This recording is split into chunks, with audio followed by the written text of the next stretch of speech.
If you're someone who likes using your phone with one hand, this good luck model is completely going to change how you use your Samsung phone. It is called the One Hand Operation Plus and lets you perform up to 6 different gestures from each side of your phone, and even more if you choose an extra handle. And in this video, I'm going to be taking you through every single thing that it can do.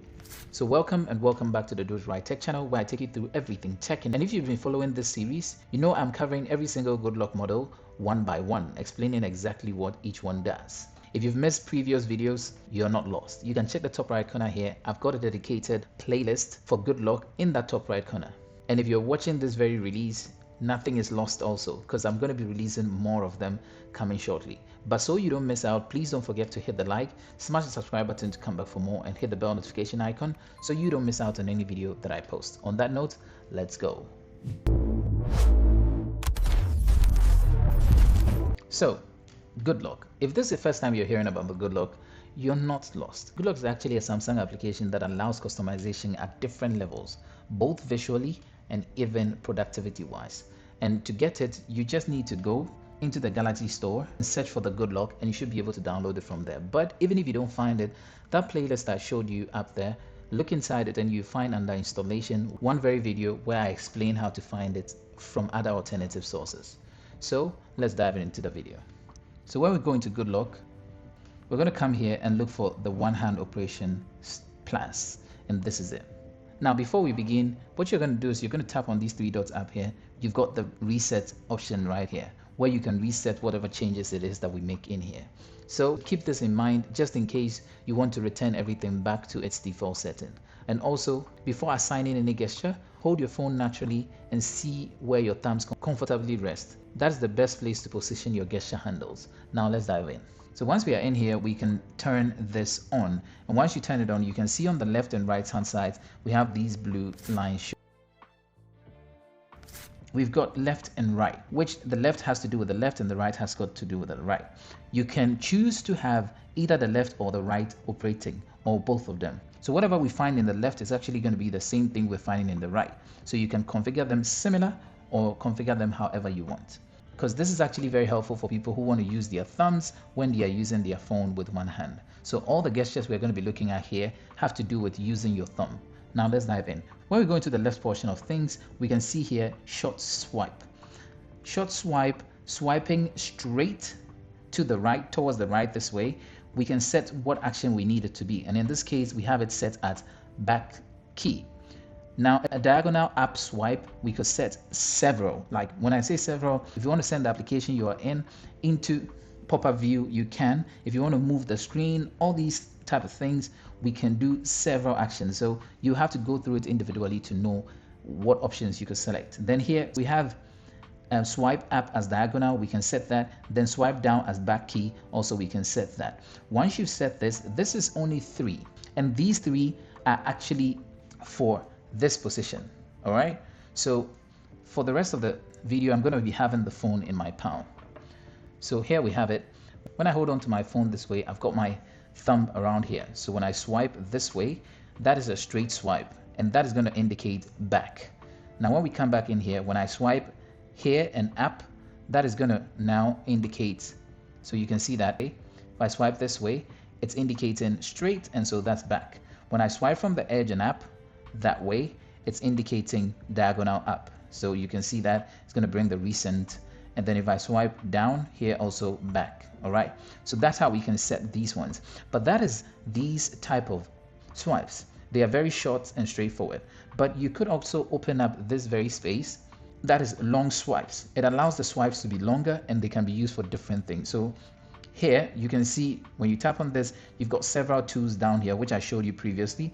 Now these tools can be very helpful, and with the long, we're trying to explore those options here. So with the long, you can see straight, right, long is going to be straight, a longer one, and as soon as you stretch past the shorter space, you're going to get something like this pop-up, which is known as the quick 2.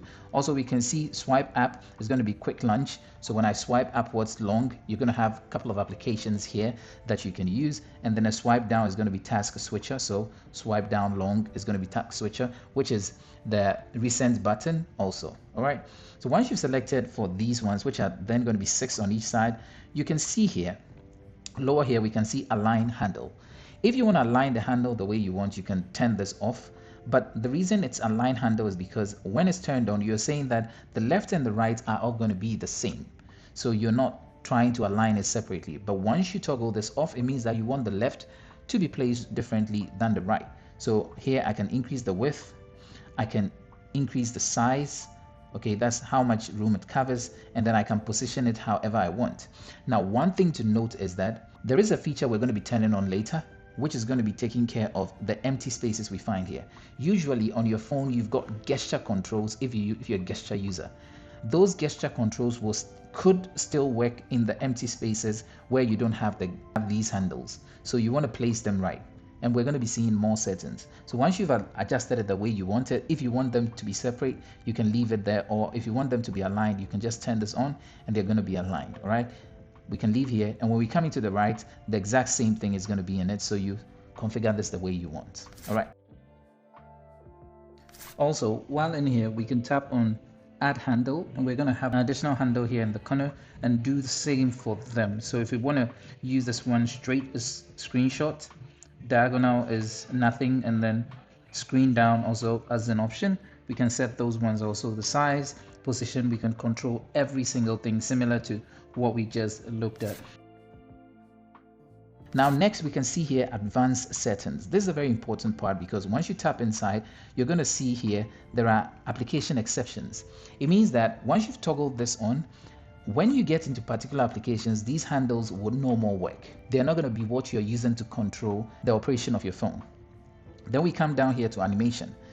As you see, when I pull on it, it shows this animation you see in the corner.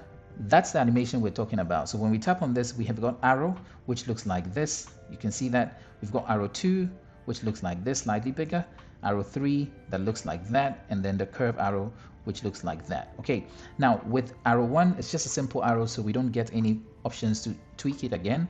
Arrow 2, same, and arrow 3, we get to increase or decrease the size. You can see how it looks. We can decrease or increase the size. We can play around with the fill color and the arrow color itself also. Then the curve, we can play around with the fill color. All these, we can play around with them. For me, I leave it on the curve, and then that's it. So we come back inside here. Next, we've got the S Pen gesture. With this toggled on, it means that your S Pen can also be used to trigger those edges. If you don't want your S Pen to be able to trigger those edges, then you're going to turn that feature off, because when I turn it off now it's not going to work there. But with it on, now it's able to work. So take note of that. Then the next thing is fit to keyboard. With this option turned on, whenever you turn on your keyboard, if your keyboard is up to this level, it's going to make inactive the lower side here. It's going to basically shift this upwards. The reason this is important is so that it prevents accidental touches, which can happen when you're typing. So that maybe you're using the swipe feature, when you hold down on here and you're swiping across the screen, you don't accidentally cause any gesture controls to be triggered. Then we come down here to system back gesture. So this system back gesture, you can see here it's written, use the system back navigation gesture outside the handles. So like I said previously, if you turn this on, then your back is going to be working here. So look, when I turn this off, now when I try to go back on this side, it doesn't work, which is what I use. So if I toggle this off now you can see that the back on the empty space is now working. So that's a way you can use that toggle feature. Then here, you want to hide the handle in particular locations. These are the options that you're giving. So some of the options are as follows. You can have your landscape mode. That means you can hide it when you're in landscape mode. It's not going to be working. The quick panel is not going to be working. The lock screen is not going to be working, and the home screen, if you toggle them on, they're not going to be working in those spaces. So if it's something you want to do, you can do that. Then we come here into gesture settings. When you're here in gesture settings, we can see first and foremost there's a quick action. That is to start action before you release the finger from the screen. So when this feature is turned on, as soon as you try to do the action, there's more predictivity going on here. So when I toggle this on, for example, for the long ones, once I pull very far, before I take my hands off, immediately it's going to trigger it. Okay, we'll just look at it again. We're looking at it, I swipe far and it's just triggered before I take my finger even off. But we could also check gesture angle, where we're able to change the angle, because we're moving either straight, diagonal, and all that. So we can play around with these angles to get it correct in case we have an issue with getting the angles right. So this is where you play around with the angles. So this part is for the short swipe, and we do same for the long swipe, except that here we've got the length of the swipe where we can play around with how long or short the swipe duration should be and how long we want that very swipe to be. So if we want it very long before it gets activated, we can tweak it here. If we want it here, we can also leave it there. Then we come down here to vibration. So here we're looking at the vibration. If you want to get a quick vibration whenever you've triggered it, this is where you change it from, and you can customize the vibration intensity, whether you want it high or low, right here. All right, so these are a few things that we can play with inside the space. Then from here, we're able to come down here. Remember, I mentioned that if we align both of them, then the change of them is going to be done outside here. But if we're in here and I toggle this on, then we're not going to have that option out here because everyone has been set independently. So yeah, there we have it. This is everything inside the one-hand operation plus good luck model. It's easily one of the most powerful good luck models available, especially if you're using a larger phone or simply prefer doing more with one single arm. Once you spend a few minutes setting up the gestures to match the way you naturally hold your phone, you will wonder how you've been using your phone all this while without this very feature. I'll be glad if you enjoyed this very video and it was informative enough. And if you did, I'll be glad if you kindly don't forget to hit the like, smash the subscribe button to come back for more, and hit the bell notification icon so you don't miss out on any video that I post. On that note, I'll see you in the next video. Peace out.